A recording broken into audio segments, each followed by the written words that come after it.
내 영혼아 여호와를 송축하라. 여호와 나의 하나님이여 주는 심히 위대하시며 존귀와 권위로 옷 입으셨나이다. 아멘. 찬송가 35장 하나님께 찬양드립니다.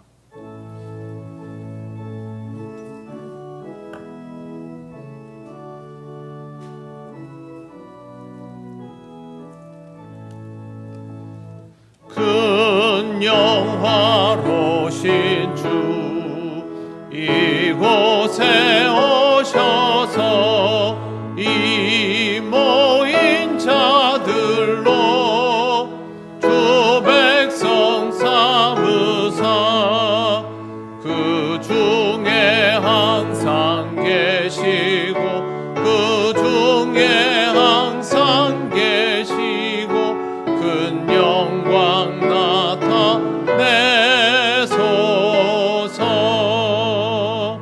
이 백성 기도와 또 예물 드림이 향내와 같으니 곧 받으옵소서. 주 예수 그 신 복음을 주 예수 그 신 복음을 만 백성 듣게 하소서.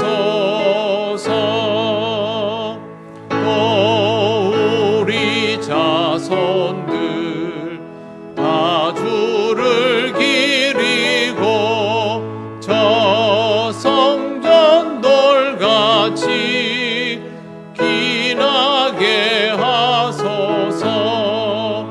주 구원하신 능력을 주 구원하신 능력을 늘 끝날까지 주소서. 주 믿는 만민이 참 진리 지키며 예 성도들 같이 주 찬송하다가 저 천국 보좌 앞에서 저 천국 보좌 앞에서 늘 찬송하게 하소서.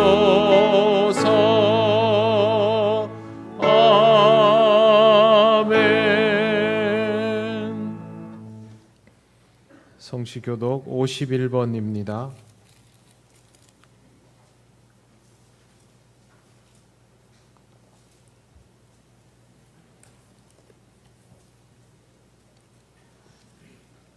여호와께 감사하라. 그는 선하시며 그의 인자하심이 영원하미로다.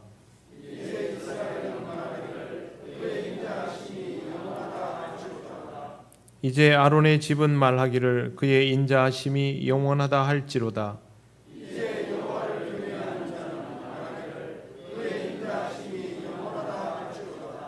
내가 고통 중에 여호와께 부르짖었더니 여호와께서 응답하시고 나를 넓은 곳에 세우셨도다. 여호와는 내 편이시라. 내가 두려워하지 아니하리니 사람이 내게 어찌할까. 여호와께서 내 편이 되사 나를 돕는 자들 중에 계시니 그러므로 나를 미워하는 자들에게 보호하시는 것을 내가 보리로다. 여호와께 피하는 것이 사람을 신뢰하는 것보다 나으며 여호와께 피하는 것이 고관들을 신뢰하는 것보다 낫도다.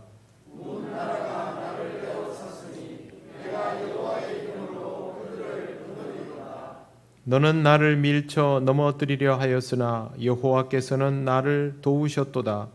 여호와는 나의 능력과 찬송이시요 또 나의 구원이 되셨도다. 아멘.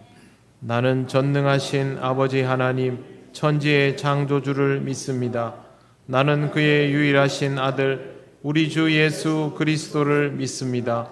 그는 성령으로 잉태되어 동정녀 마리아에게서 나시고 본디오 빌라도에게 고난을 받아 십자가에 못 박혀 죽으시고 장사된 지 사흘 만에 죽은 자 가운데서 다시 살아나셨으며 하늘에 오르시어 전능하신 아버지 하나님 우편에 앉아 계시다가 거기로부터 살아있는 자와 죽은 자를 심판하러 오십니다. 나는 성령을 믿으며 거룩한 공교회와 성도의 교제와 죄를 용서받는 것과 몸의 부활과 영생을 믿습니다. 아멘. 찬송가 255장 하나님께 찬양드립니다.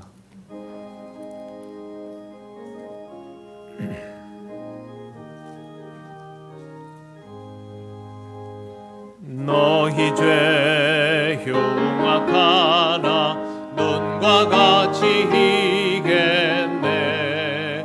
너희 죄 흉악하나 눈과 같이 희겠네.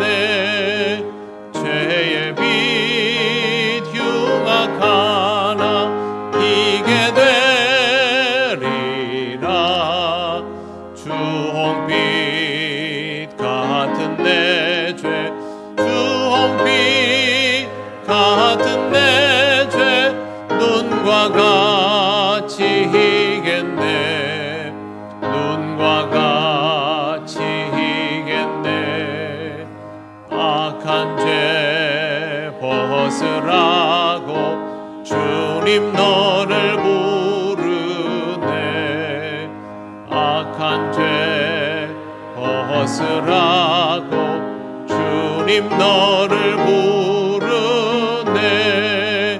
하나님 크신 사랑 한이 없어라. 악한 죄 벗으라고, 악한 죄 벗으라고 주님 너를 부르네. 주님 너를 부르네. 너희 죄 사해 주사 기억 아니하시네. 너희 죄 사해 주사 기억 아니하시네. 불쌍한 사람들아 오라 하시네. 너희 죄 사해 주사, 너희 죄 사해 주사 기억 아니하시네. 기억 아니하시네.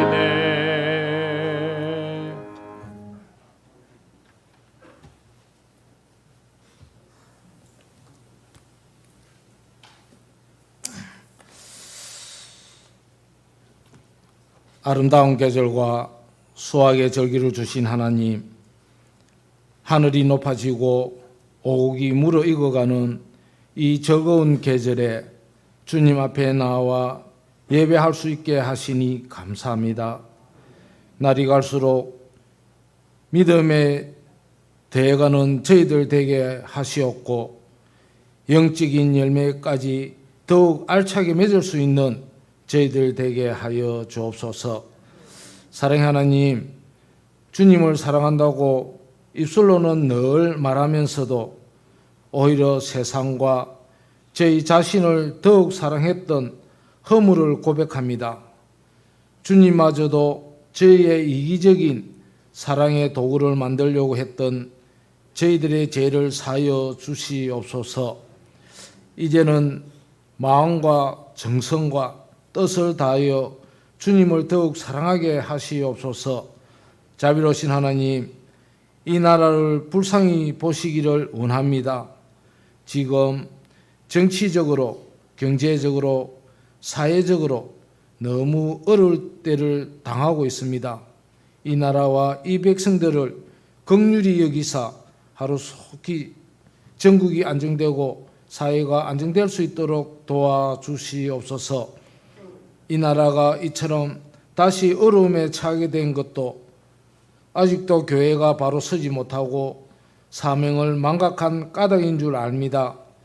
지금부터라도 교계 지도자들이 먼저 회개하여 하나되게 하시고 저희 온 성도들이 눈물로 회개하고 자복하며 미서바 회개 운동과 같은 회개 운동이 방방 곳곳에서 일어나게 하시고 세상의 빛과 소금의 역할을 감당할 수 있는 성도, 또 침체된 이 사회를 밝은 길로 인도할 수 있는 교회들이 되게 하여 주옵소서.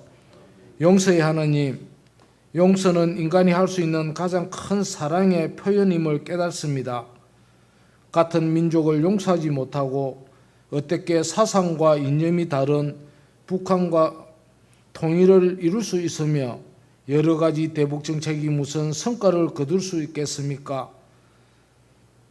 사랑을 모르는 정치인들, 용서를 모르는 정치인들, 주님께서 70번씩 7번이라도 용서하라는 주님의 용서의 가르침을 배우게 하시고 그런 마음으로 또다시 시련에 허덕이는 국민의 마음을 달래주고 위로해 줄 수 있는 정부와 정치인들이 되게 하옵소서.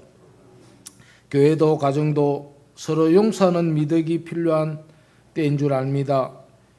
용서의 대상을 한정하지 않게 하시고 무조건적이고 무제한적인 용서를 베푸는 저희들 되게 하여 주옵소서. 이제는 온 국민이 용서와 회개와 사랑의 삶을 실천할 수 있도록 도와주시옵소서. 오늘도 생명의 말씀을 들고 단위에 서신 목사님, 성령의 능력으로 붙드시고 근세 있는 말씀을 전할 수 있도록 힘을 다하여 주옵소서. 예배의 시종을 주님께 의탁하며 예수 그리스도의 이름으로 기도합니다. 아멘.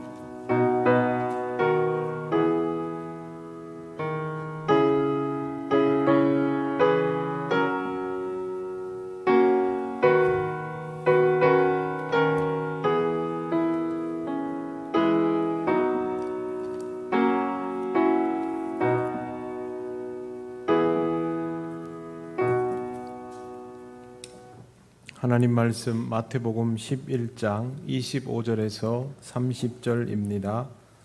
이 말씀은 신약성경 18쪽에 있습니다.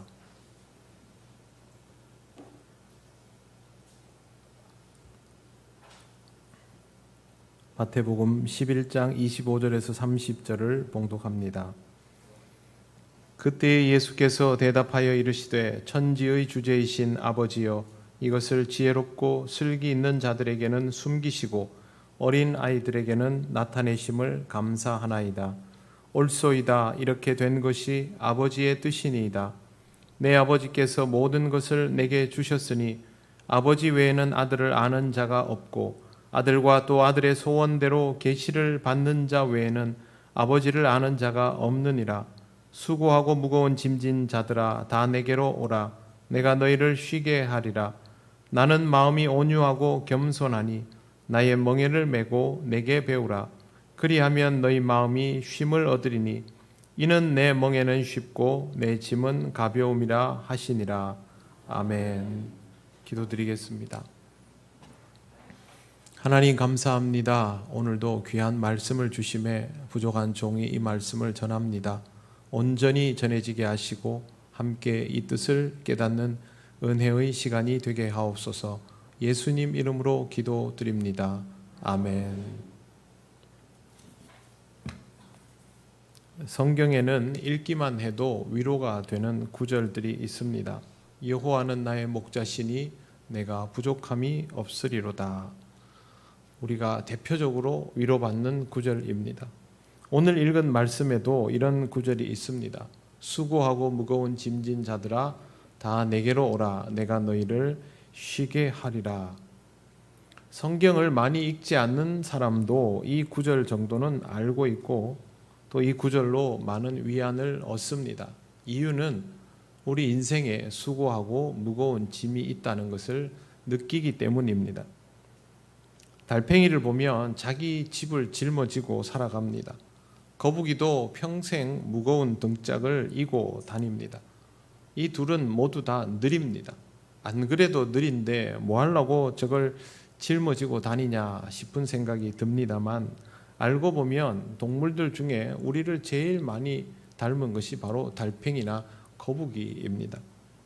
짐이 무거운 것을 알면서도 그 짐이 나를 보호해 줄 것이라고 생각하기에 내려놓을 수 없는 것이 바로 우리 인생입니다. 그래도 이런 성경 구절을 읽고 나면 마음의 위로가 좀 됩니다. 아, 내가 짐을 내려놓으면 되겠구나 라고 생각합니다. 그런데 본문이 정말로 그런 의미일까요? 예수께서 이 말씀을 하신 데는 목적이 있습니다. 25절을 먼저 보십시오. 그때 예수께서 대답하여 이르시되 천지의 주제이신 아버지여, 이것을 지혜롭고 슬기 있는 자들에게는 숨기시고 어린 아이들에게는 나타내심을 감사하나이다 라고 되어 있습니다. 여기에서 이것을 지혜롭고 슬기 있는 자들에게는 이렇게 나오는데, 이것은 천국에 관한 가르침을 뜻합니다. 천국에 관한 말씀을 순전한 마음을 가진 사람들에게는 드러내어 주셨고, 지혜롭고 슬기로운 자들에게는 감추어 주셨으니 이게 감사하다는 뜻입니다. 세상의 이치는 지혜롭고 슬기로운 자들이 먼저 알아차리고 그것을 유용하게 사용하고, 어린아이와 같은 순전한 사람들은 알아차리지를 못하는 방식으로 이루어져 있습니다. 요즘 정치인들이 미디어 활동을 굉장히 많이 하지요. 연예인들보다 더 많이 하는 것이 정치인들입니다. 수많은 사람들이 거기에 일희일비하고 열광합니다. 그러나 수많은 그 사람들은 정치공학을 모릅니다. 그러니 정치인들이 의도하는 대로 반응할 뿐 거기에 무슨 실체가 들어있는지는 대부분 모르지요. 정치공학을 아는 사람들은 정치인들이 미디어를 활용하는 것에 잘 현혹되지 않습니다. 물가에 대한 염려가 많고 주식시장의 흐름이 실물 경제를 사실상 지배하는 구조가 된 지 오래되어도 보통 사람들은 이런 거 모릅니다. 그냥 물가가 오르내리면 겁을 냈다 말았다 하고 집값이 오르내리면 겁을 냈다 말았다 하지, 도대체 무슨 이유로 이렇게 물가가 올라가고 집값이 요동을 치는지, 왜 갑자기 기름값이 올라가는지 그런 거 잘 모릅니다. 모른다는 말은 대처도 되지 않는다라는 뜻입니다. 세상은 이처럼 전문가들이 우세한 판도입니다. 지혜로운 전문가들, 좋게 말하면 그렇고 영리한 이 사람들은 실질적으로 자신들에게 필요한 것을 먼저 취해버리기 때문에 순전한 사람들은 늘 나중의 것들을 취하고 당하기가 일쑤입니다. 그런데 천국은 다릅니다. 이렇게 머리 쓰고 분석하고 계산한다고 해서 빨리 알아차려지는 것이 아니라 오히려 그렇지 않을 때에 알아차릴 수 있는 것이 하나님 나라입니다. 하나님 나라를 경험하는 데 필요한 것은 하나님을 향한 순전한 믿음입니다. 예수님은 이런 순전한 믿음을 가지고 있으면 세상에서 말하는 그런 지혜와 슬기가 없다 할지라도 천국을 경험하게 해 주셨으니 그것이 감사하다라고 말하고 있습니다. 마태복음 18장에 어린 아이와 같이 되지 않으면 천국에 들어갈 수 없다라고 말씀하신 것도 같은 맥락입니다. 천국, 즉 하나님 나라는 순전한 믿음으로만 경험할 수 있습니다. 경험할 수 있다라고 말씀드리는 것은 이 천국이 죽어서 만나게 되는 것이 아니라 이 땅에서 먼저 경험되기 때문입니다. 죽기도 전에 천국을 경험할 수 있다. 그건 정말 놀라운 은혜이죠. 모든 사람들이 천국에 가고 싶어 합니다. 여러분 한번 물어보십시오. 교회를 다니건 안 다니건 다 천국 혹은 낙원이라는 곳에 갈 수 있다면 다 가고 싶어 합니다. 그런데 그걸 여기서 미리 맛볼 수 있다. 얼마나 특권입니까? 연세가 드신 분들은 잘 모르지만 젊은 사람들은 전자기기 중에 애플을 최고로 칩니다. 그래서 애플에서 신제품이 나온다라고 하면 신제품 시연을 하는 방송을 잠을 자지 않고 기다렸다가 그걸 실시간으로 봅니다. 저희 집에 막내도 새벽에 잠도 안 자고 뭘 보고 있길래 도대체 이 시간에 뭘 하냐 그러니까 이번에 애플 신제품이 나와서 그걸 보고 있다. 너 지금 그거를 살 수 있는 것도 아니고 쓸 수 있는 것도 아닌데 뭐하러 보느냐. 그래도 이걸 봐야 된다는 거죠. 실제로 애플 신제품이 나오면 전 세계의 애플 대리점에는 몇백 미터씩 사람들이 줄을 서서 문을 열면 그 물건을 사기를 기다리는 겁니다. 주는 것도 아니고요. 돈 주고 사야 되는데 그렇게 합니다. 먼저 경험할 수 있는 것을 특권이라고 생각하기 때문입니다.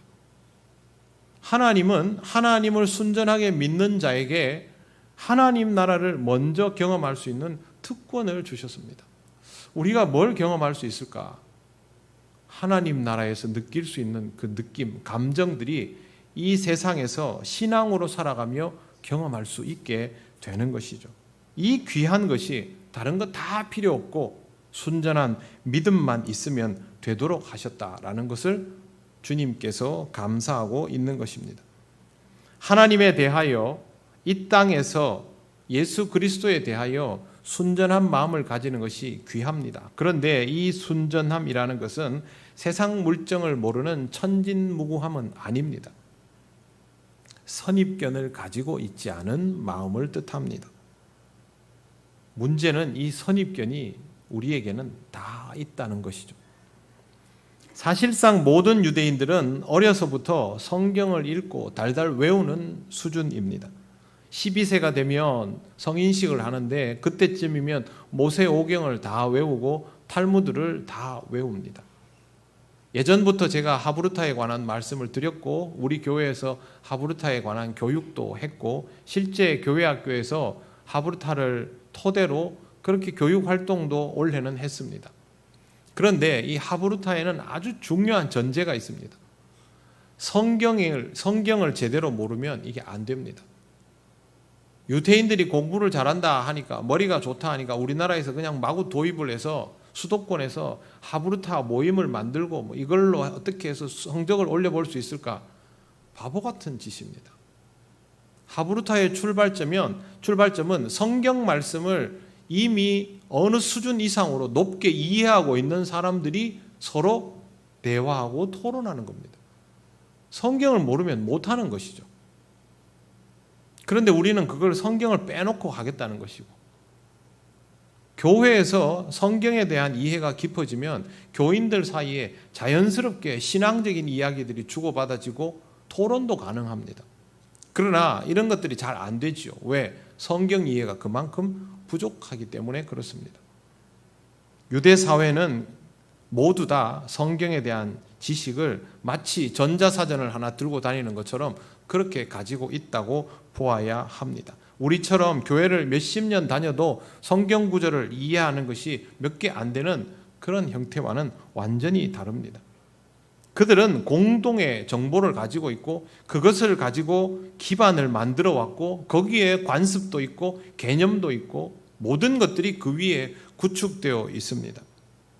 그러면 그들 나름의 선입견이 있죠. 우리는 이것을 율법에서부터 비롯된 선입견이라고 알고 있습니다. 이 선입견으로 비추어 보면 갈릴리 나사렛 출신의 목수 예수는 하나님의 아들일 수가 없는 것이죠. 있을 수 없는 일이죠. 성경을 많이 읽었으면 읽을수록 유대의 전통에 익숙하면 익숙할수록 예수가 그리스도라는 사실은 안 받아들여지는 것입니다. 이것은 그들에게 매우 무서운 선입견이 되어 있었습니다. 문제는 천국의 권한이 온전히 이 땅에 오신 아들에게 이양되었다는 것이죠. 천국은 하나님 아버지께서 전권을 이양하신 아들 예수 그리스도를 통하여만 드러나게 됩니다. 27절을 한번 보십시오. 내 아버지께서 모든 것을 내게 주셨으니 아버지 외에는 아들을 아는 자가 없고 아들과 또 아들의 소원대로 계시를 받는 자 외에는 아버지를 아는 자가 없느니라. 아버지를 아는 것도 중요하고 아들을 아는 것도 중요한데 아버지 외에는 아들을 아는 자가 없고 아들을 통하지 않고는 아버지를 알 수 없다고 예수님이 말씀하십니다. 그러면 인간은 스스로 지혜와 지식을 동원해서 아버지를 알 수 없고 아들을 알 수 없다는 뜻이죠. 주님과 마주하고 있다 할지라도 인간의 능력으로 예수를 그리스도라고 알아볼 방법은 없는 것입니다. 그러면 인간이 할 수 있는 일은 사람의 모습으로 이 땅에 오신 하나님의 아들이 스스로를 드러내어 알리실 때 이것을 받아들일 것인가 말 것인가를 결정하는 수밖에 없습니다. 여기에서 요구되는 것이 믿음이죠. 그래서 우리는 예수를 아는 것은 나중이고요. 예수를 믿고 알아가게 되는 겁니다. 예수님께서 지금 이것을 말씀하여 주셨습니다. 결국 답도 주님뿐이고 길도 주님뿐입니다. 주님이 믿음으로 반응하라고 하셨으면 방법도 이것뿐입니다. 믿음으로만 반응할 수 있는 것이죠. 내가 곧 길이요 진리요 생명이니 나로 말미암지 않고는 아버지께로 올 자가 없느니라 라고 말씀하신 것도 바로 이 때문입니다. 그러면 믿으면 되지 않습니까? 아멘 하면 되지 않습니까? 근데 생각보다 쉽지 않습니다. 왜 그러냐면 이 사람들이 메시아에 대한 개념을 미리 가지고 있는 사람들이기 때문이죠. 서기관과 바리새인 같이 성경에 유식한 사람들이 가지고 있는 선입견은 앞서 말씀드린 것처럼 나사렛 예수가 그리스도이신 것을 도무지 받아들일 수 없도록 되어 있습니다. 뿐만 아니라 예수님께 관심을 보이던 수많은 사람들도 그들이 각자 마련해 놓은 메시아의 그림을 가지고 예수님을 보았죠. 그러다 보니까 심지어 제자들조차도 예수님에 대한 이해가 달랐지 않습니까? 이런 식이면 예수를 그리스도로 받아들이는 것이 사실상 불가능한 상태입니다. 자, 여기에서 28절을 읽어야 됩니다. 28절 말씀을 제가 읽겠습니다. 수고하고 무거운 짐진 자들아 다 내게로 오라. 내가 너희를 쉬게 하리라. 아버지를 알아야 하고 아들을 알아야 하고 막 천국을 이야기하시고 그러다가 왜 갑자기 수고하고 무거운 짐진 자들이 나올까요? 이 짐이 사람들을 힘들게 하기 때문입니다. 아, 그렇지. 우리 인생에는 수고하고 무거운 짐이 있지. 맞습니다. 하지만 예수님께서 말씀하시는 수고하고 무거운 짐은 그런 게 아닙니다. 그냥 우리가 이 구절만 딱 뽑아서 보면 우리가 살아가면서 경험하는 삶의 무게를 말하는 것이 아니냐라고 생각할 수 있지만 이건 그게 아니라 주님을 알아차려야 하는 상황에서 그렇게 알아차리지 못하게 하는 모든 조건들, 그것을 짐이라고 말씀하신 겁니다. 이 짐은 내가 느끼는 삶의 무게나 숙제 같은 것이 아니라 신앙을 방해하는 무게를 뜻합니다. 그래서 수고하고 무거운 짐진 자들아가 여기에 나온 겁니다. 내가 느끼는 삶의 무게와 주님을 알아차리지 못하게 하는 인생의 무게는 구별하기 어려울 수 있습니다. 그래서 우리는 이 성경을 볼 때마다 그냥 살다가 힘들면 보려고 했습니다. 그런데 예수께서 어떤 말씀을 하실 때는 누구를 향하여 이 말씀을 하셨는지를 보아야 합니다. 세상살이가 어려운 사람도 이 말씀을 듣습니다만 지금 이 말씀을 듣는 대상은 회개하지 않는 세대, 그들을 대표하는 사람들입니다. 오늘 우리가 읽은 본문이 속한 마태복음 11장의 앞부분은 회개하지 않는 세대에 관한 내용입니다. 그래서 심판에 대한 것도 있고요. 그들이 어떤 식으로 예수님을 표현하는 것인가에 대한 것도 있습니다. 그들 중에 대표 선수가 서기관과 바리새인들이죠. 당시의 서기관과 바리새인들이 세상의 삶의 무게에 짓눌려 있던 사람들입니까? 전혀 그렇지 않습니다. 그들은 세상의 무게에 짓눌려 있는 사람들을 보면서 자신들은 그렇지 않다는 사실에 만족감을 느끼던 승리자들이었죠. 이런 사람들을 향해서 예수님이 왜 수고하고 무거운 짐이라는 표현을 사용하시겠습니까? 서기관과 바리새인들이 자신들은 상대적인 우월감에 취해서 자기 인생에 무거운 짐이 있다는 것도 모르고 있지만 실제로 예수님이 보기에는 그들이 얼마나 무거운 것을 짊어지고 있는지, 그것 때문에 주님을 알아보기가 얼마나 힘든지를 주님은 아셨으니까, 그래서 그 사람들을 향해서 수고하고 무거운 짐진 자들아, 이렇게 말씀하신 겁니다. 서기관과 바리새인을 비롯한 유대인들이 짊어지고 사는 것은 율법의 명목이었습니다. 그들은 사람들에게 율법을 하나님의 말씀으로 가르치기보다는 사회의 관습과 규범으로 자리 잡도록 가르쳤습니다. 그리고 그것을 지키지 못하는 사람들을 정죄하고 자신들은 그것을 잘 지키는 사람이라는 사실을 드러내어 뽐냈습니다. 이렇게 세월이 흐르면서 종교 지도자들이 사회적 권력까지도 가지게 된 것이 유대 사회의 특징입니다.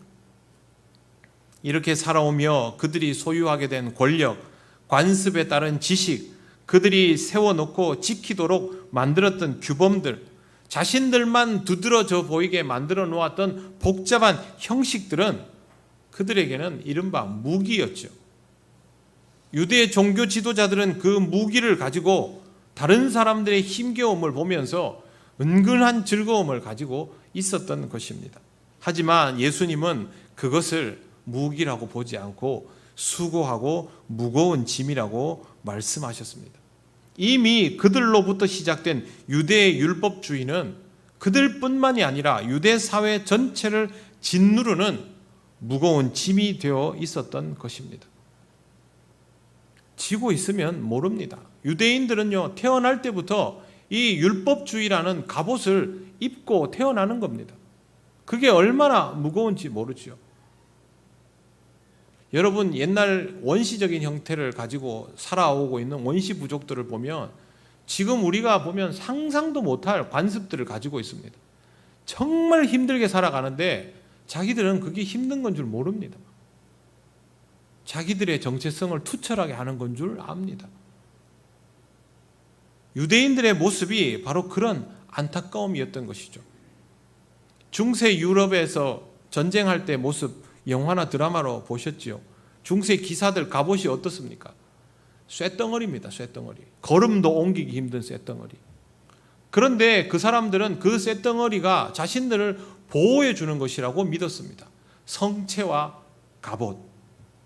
하지만 몽골이 유럽에 진출하면서 성체와 갑옷으로 무장한 유럽인들을 짓밟고 초토화시켰습니다. 몽골의 강점은 다른 데 있지 않습니다. 말을 자유롭게 탄다. 그리고 이동하면서 통치하지 않고 정복만 한다. 가지고 있는 갑옷은 굉장히 가벼웠습니다. 활동하기 아주 편한 옷으로. 그리고 유럽인들처럼 걸어다니면서 방패 들고 이렇게 진 구축하고, 몽골은 그렇게 안 합니다. 짐승 사냥하듯이 말 타고 쫙 펼쳐버립니다. 그리고 몰아서 잡습니다. 성벽 필요 없습니다.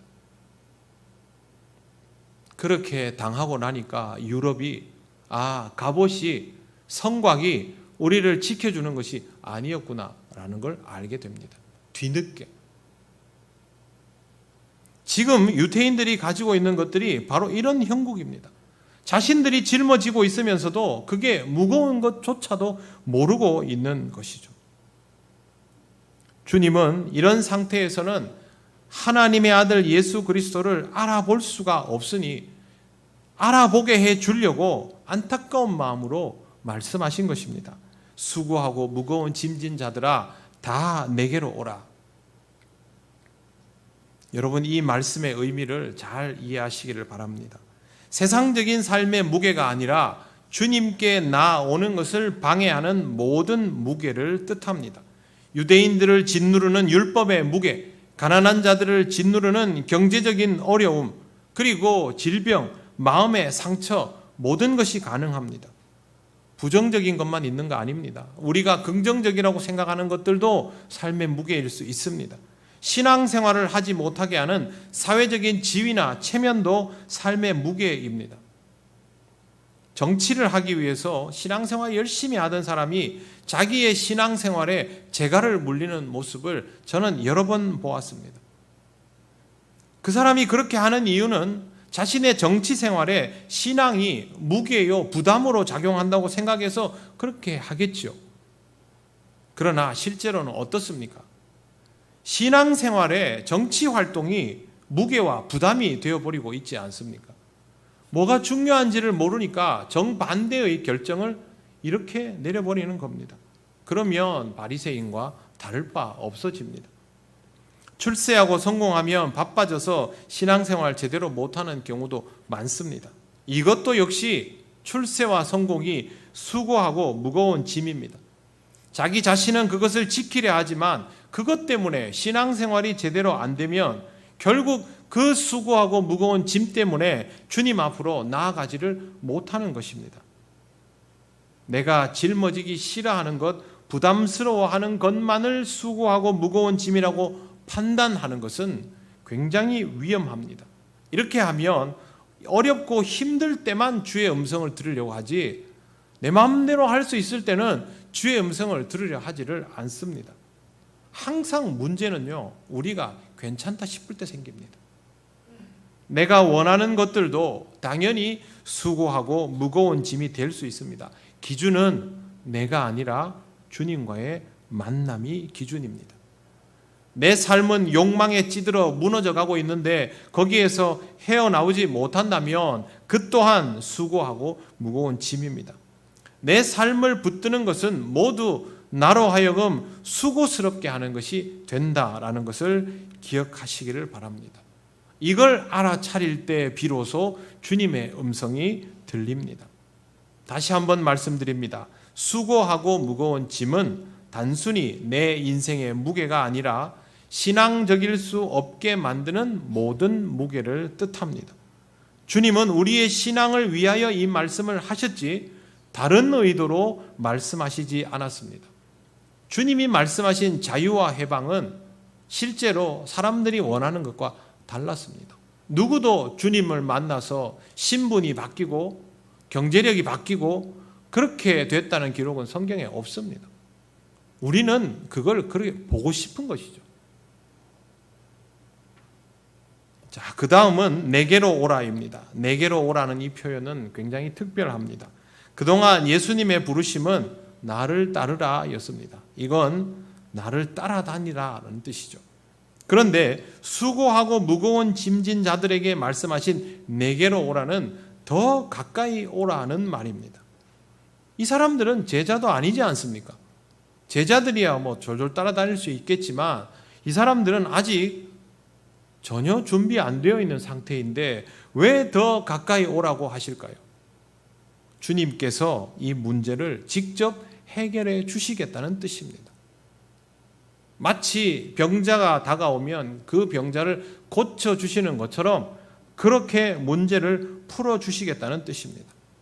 내가 너희를 쉬게 하리라. 주님은 부르심을 받아 제자가 된 사람들을 쉬게 해주시겠다고 말씀하시지 않았습니다. 그 사람들은 일을 시켰죠. 자신이 내려놓지 못하는 그것들이 무거운 짐인 것을 깨닫는 사람들을 쉬게 해주시겠다라고 하십니다. 그러면 무거운 짐을 지고 있는 사람을 쉬게 해주는 방법은 무엇일까요? 걸어가는 거 멈추면 쉬어집니까? 방법은 딱 한 가지밖에 없습니다. 그 짐을 내려놓게 하는 겁니다. 그러면 쉽니다. 그렇다면 오늘 주의 말씀은 그 짐을 내려놓게 하겠다라고 하신 겁니다. 우리가 할 일은 믿고 주님 앞에 그것을 내려놓는 것입니다. 두려워하는 것들의 무게도 집착하는 것들의 무게도 내려놓아야 합니다. 이것 때문에 신앙생활이 안 된다면 더 늦기 전에 내려놓아야 내 삶이 쉼을 얻을 수 있습니다. 무언가를 소유하는 경우를 사람들은 참 좋아하지요. 그런데 무언가를 소유하고도 평안하지 않으면 그건 소유한 것이 아니라 짊어진 것입니다. 돈을 많이 가졌는데 평안하지 않으면 돈을 소유한 것이 아니라 돈을 짊어진 것입니다. 무게를 느끼기에 결코 평안할 수 없는 것입니다. 이것들은 내려놓아야 합니다. 이것은 주님의 제자가 되어서 거룩한 사명을 감당하며 거룩한 부담을 가지는 것과는 완전히 다른 이야기입니다.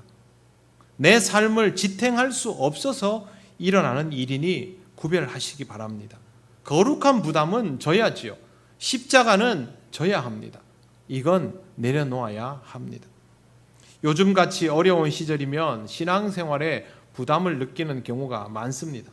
코로나로 인하여 비대면 예배를 드리다가 대면 예배로 다시 전환했을 때 대면 예배로의 전환이 되지 않는 성도들이 참 많습니다. 인간적으로는 조금 이해가 갑니다. 너무 어려우니까, 힘드니까. 지금은 신앙생활이 참 부담스러운 시절이다. 사람들 그렇게 생각합니다. 그런데 여러분 잘 생각해 보십시오. 지금은 신앙생활이 부담스러운 시절이 아니라 신앙 없이 살아가는 것이 부담스러운 시절입니다. 왜 이걸 거꾸로 생각합니까? 주님은 이것을 깨닫지 못하고 살아가는 것을 너무 안타깝게 보십니다. 하나님을 믿는 사람은 신앙이 기반이 되고 그 위에 다른 것들이 하나하나 쌓아져야 하는데 세상의 것들을 먼저 다 배치해 놓고 나니까 신앙적인 것들을 그 위에 놓으니까 번거롭고 불편하게 여겨지는 것입니다.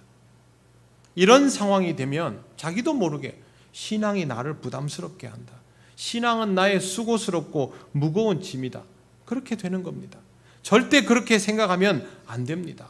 이런 생각을 하기 시작하면 여러분은 어떻게든 예배드릴 시간을 줄이려 할 것이고 기도의 시간도 줄이려 할 것이고 말씀 읽는 시간도 줄이려 할 것입니다. 그러면 좀 덜 부담스러울 줄 알고 그럴수록 신앙은 약해지고 내면의 내구력도 떨어집니다.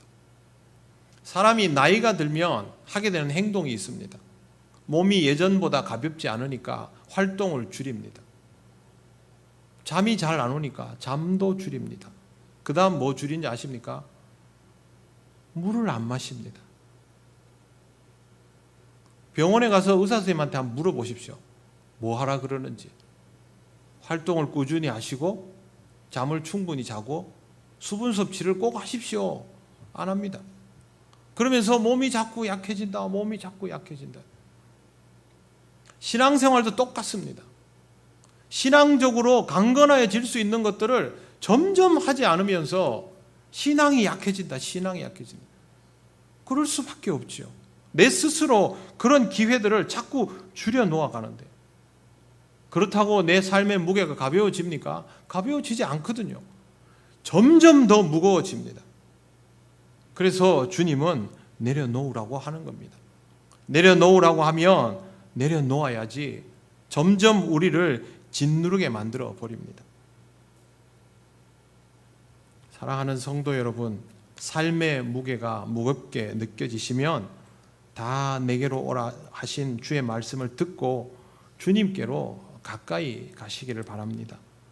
그리고 무거운 것은 내려놓으십시오. 소유하고 싶어도 내가 무겁게 느끼면 내가 짊어질 수 있는 것이 이미 아닙니다. 이 짐을 내려놓으면 나의 모든 것을 잃어버리지 않을까 염려하지 마십시오. 그것이 시험에 드는 것이고 믿음이 흔들리는 일입니다. 바울이 얼마나 좋은 신분이었습니까? 그걸 다 내려놓고 나서 바울의 인생은 망쳐졌습니까? 전혀 그렇지 않습니다. 오히려 반대입니다. 서울대에서 역사를 전공하고 대학원까지 역사학을 공부한 한 사람이 하버드대에 가서 중동 지역학과 역사학을 공부했습니다. 석사를 하고 박사까지 받았습니다. 이 정도면 우리나라에 오면 아무데나 교수하러 갈 수 있습니다. 미국에서도 좋은 대학에서 강의할 수 있습니다. 그런데 이 사람이 학위를 받고 선택한 행동은 몽골로 선교를 가는 것이었습니다. 몽골에 가서 7년간 선교를 하고 돌아와서 인도네시아 자카르타로 가서 국제대학교를 설립해서 지금까지 운영하고 있습니다. 이분이 바로 이용규 선교사님입니다. 나이는 저하고 비슷합니다. 이런 사람들은 대학 교수를 하지 않더라도 중동 전문가가 되면요, 국가에서 정책적으로 활용하는 아주 요인이 됩니다. 중동 정세는 우리에게 아주 경제적으로 중요하기 때문이죠. 이 사람이 그 좋은 학위를 내버려 두고 몽골로 떠날 때 주변 사람들은 뭐라고 생각했을까요? 복을 발로 찬다 했겠죠. 그런데 이 선교사님은 그렇게 선교 사역을 하고 학교 생활을 하면서 책을 쓰고 책 제목이 내려놓기입니다. 근데 이 책은요, 불자들이 많이 읽었습니다. 책 제목이 꼭 불교 그 색깔 같잖아요. 뭐 내용은 당연히 좋죠. 100만 부가 넘게 팔렸습니다. 그리고 이 비용으로 다시 학교에 투자하고, 소리 없는 인생도 아니고요. 지금도 아주 즐겁게 살아가고 있습니다. 선교사님은 췌장 수술을 2번이나 받았습니다. 그런데 스스로 자신의 것들을 내려놓으면서 내 인생이 더 윤택해졌다라고 표현합니다. 삶의 무게가 내려놓아지니 그렇게 되었다는 것이죠. 하고 싶은 것, 되고 싶은 것, 이루고 싶은 것, 누구에게나 다 있습니다. 욕심 없는 사람, 그런 사람 어디 있습니까? 할 수 없다고 생각해서 안 할 뿐이죠. 그러나 이런 것들에 너무 집착하지 마십시오. 그것이 여러분의 삶을 짓누릅니다. 그것보다는 주님 앞에 내려놓고 쉼을 얻으시기를 바랍니다. 주님이 말씀하신 쉼은 영적인 휴식을 말합니다. 영의 안식을 얻어야 우리의 내면이 쪼그라들지를 않습니다. 주님이 내 삶을 책임져 주시는 것을 통하여 마음의 평안을 얻으시기 바랍니다. 그래야 여유가 나오고 이 여유에서 윤택함도 나오는 것입니다. 주님 앞에 내려놓고 주님을 통하여 여유를 가지시고 여러분의 삶이 윤택하여지는 것을 하나님의 은혜로 경험하게 되시기를 바랍니다. 기도드리겠습니다. 하나님 감사합니다. 하나님의 은혜로 살아가면서도 그 은혜의 가치를 모르고 우리가 원하고 필요로 하는 것들만을 생각하면서 살다 보니 주님의 말씀도 바로 보이지 않았음을 고백합니다. 주의 말씀처럼 주님께 나아가기 위해 방해되는 것들은 내려놓게 하시고 우리의 삶이 참 평안을 얻게 하여 주옵소서. 이를 통하여 우리의 삶이 주의 은혜로 윤택하게 됨을 믿습니다. 감사드리며 예수님 이름으로 기도드립니다. 아멘. 찬송가 337장 찬양하시며 봉헌하시겠습니다.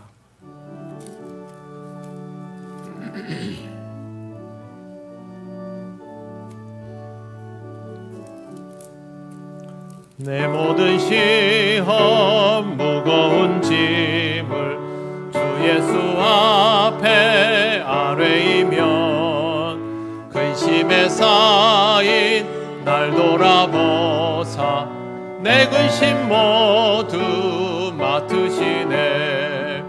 무거운 짐을 나 홀로 지고 견디다 못해 쓰러질 때 불쌍히 여겨 구원해 주리 은혜의 주님 오직 예수. 내 모든 괴로움 닥치는 환난 주 예수 앞에 아뢰이면 주께서 친히 날 구해 주사 넓으신 사랑 베푸시네. 무거운 짐을 나 홀로 지고 견디다 못해 쓰러질 때 불쌍히 여겨 구원해 주리 은혜의 주님 오직 예수.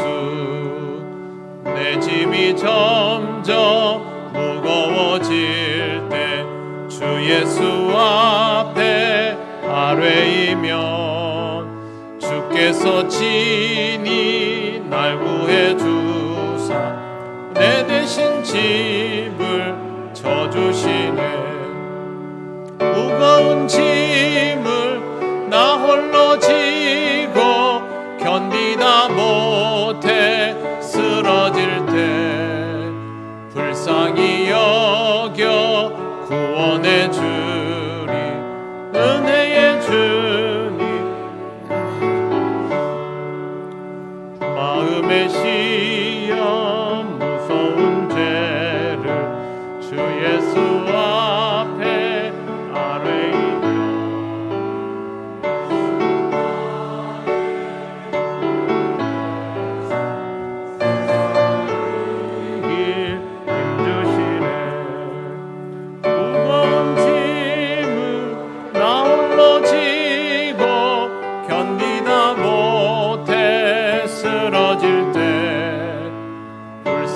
긍휼히 여겨 구원해 주리 은혜의 주님 오직 예수. 하나님 감사합니다. 하나님의 은혜로 또 한 주간을 살고 이 시간 또 하나님 앞에 예배 드릴 수 있는 권세를 주심을 감사합니다. 하나님 앞에 기쁜 마음으로 예물을 드립니다. 하나님 앞에 언제나 이렇게 기쁨으로 나오며 봉헌할 수 있는 신앙이 되도록 인도하여 주옵소서. 이 시대에 어려움으로 인하여 힘들어하지 않게 하시고 하나님 주신 그 은혜를 통하여 승리하는 삶이 되게 하옵소서. 예수님 이름으로 기도드립니다. 아멘.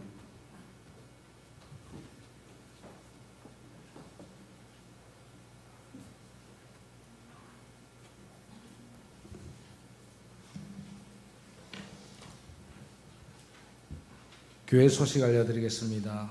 예배에 오신 모든 분들 환영합니다. 처음 오신 분은 새가족부의 안내를 받으시기 바랍니다. 예배 총회주일, 오늘은 대한예수교 장로회 총회가 지정하는 총회주일로서 교단 산하 모든 성도가 공적 교회의 한 사람으로서 예배하고 봉헌하는 날입니다. 모임, 재직회 2부 예배 후에 본당에서 있습니다.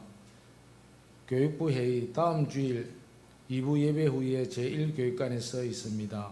안내, 세례 대상자 신청 10월 2일 만국 성례주일에 실시될 세례 대상자 신청을 받습니다. 마감은 다음 주일 11일까지입니다. 두 번째, 추석 감사 예배 순서지가 필링대에 준비되어 있습니다. 필요하신 분은 가져가시기 바랍니다. 세 번째, 장화금금 송미연 집사님께서 이렇게 커피와 또 참기름, 김들을 이렇게 팔아서 장학금을 이렇게 헌금합니다. 정말 귀한 일을 하십니다. 네, 감사합니다. 네 번째, 고3 졸업생들을 위하여 기도해 주시기 바랍니다. 졸업생들을 위해서 기도가 아니고 앞으로 고3들이니까 무슨 시험입니까? 수능시험이죠. 예, 수능시험을 대비해서 우리 성도님들이 이렇게 기도 많이 해주시면 감사하겠습니다. 올해는 우리 5명입니다. 예, 장례가 있었습니다. 김광옥 집사님, 김두선 집사님 모친상을 2일 금요일 은혜 중에 마쳤습니다. 또 한택철 성도께서 별세하셔서 장례가 있습니다. 오늘 저희들이 일부 예배 후에 재직회 후에 이렇게 가셔서 숭례관에 가셔서 입관 예배를 드리도록 하겠습니다. 우리 성도님들 많이 참석해 주시면 감사하겠습니다. 한 가지 더 광고를 드리겠습니다. 차를 가져오시는 우리 성도님들께서는 이제는 주차권을 사용하지 않아도 됩니다. 지금 저희 교회에서 주차권 대신에 이렇게 교회 스티커를 이렇게 준비하고 있는데 이번 주에는 저희들이 그거를 선별하기 위해서는 차를 가져오신 분들은 나가실 때에 사무실에서 교회에 이렇게 문패, 저희 교회 문패가 있습니다. 그것을 한 개 가져가셔서 교회 차 앞에 핸들 앞에 이렇게 두시면은 우리 교회 차인 줄 이렇게 식별할 수가 있습니다. 스티커가 나올 때까지 그것을 가지고 이용해 주시면 감사하겠습니다. 이상입니다.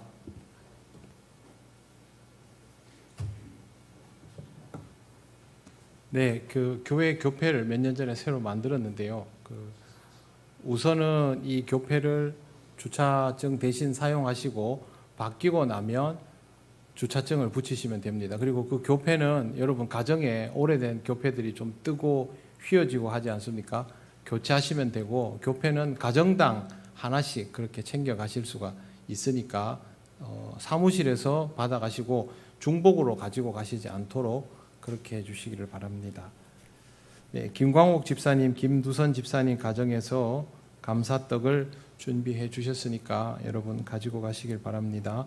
오늘 새가족 등록이 있습니다.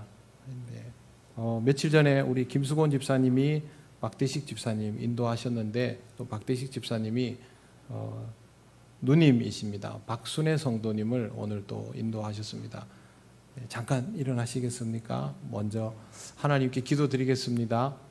하나님 감사합니다. 하나님께서 우리와 함께 신앙생활하도록 우리 박순애 성도님 보내주심을 감사합니다.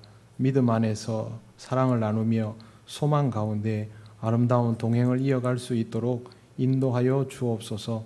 우리 성도님 가정에도 주님의 은혜가 가득하도록 역사하여 주시옵소서. 감사드리며 예수님 이름으로 기도드립니다. 아멘. 박수로 환영하시겠습니다. 예배 후에 또 인사하시겠습니다. 이제 자리에서 일어나셔서 예배드린 교우들과 인사 나누시겠습니다.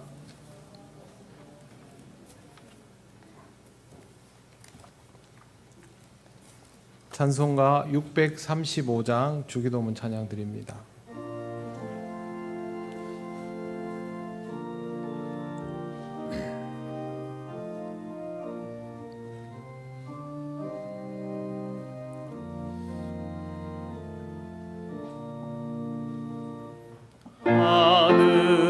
하늘에 계신 아버지 이름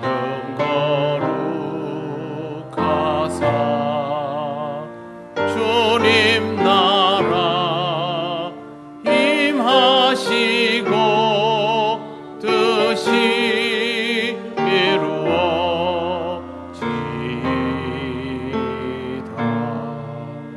일용할 양식 주시고 우리들의 큰 죄 다 용서하옵시고 또 시험에 들게 마시고 악에서 구원하소서. 대개 주의 나라 주의 권세 주의 영광 영원히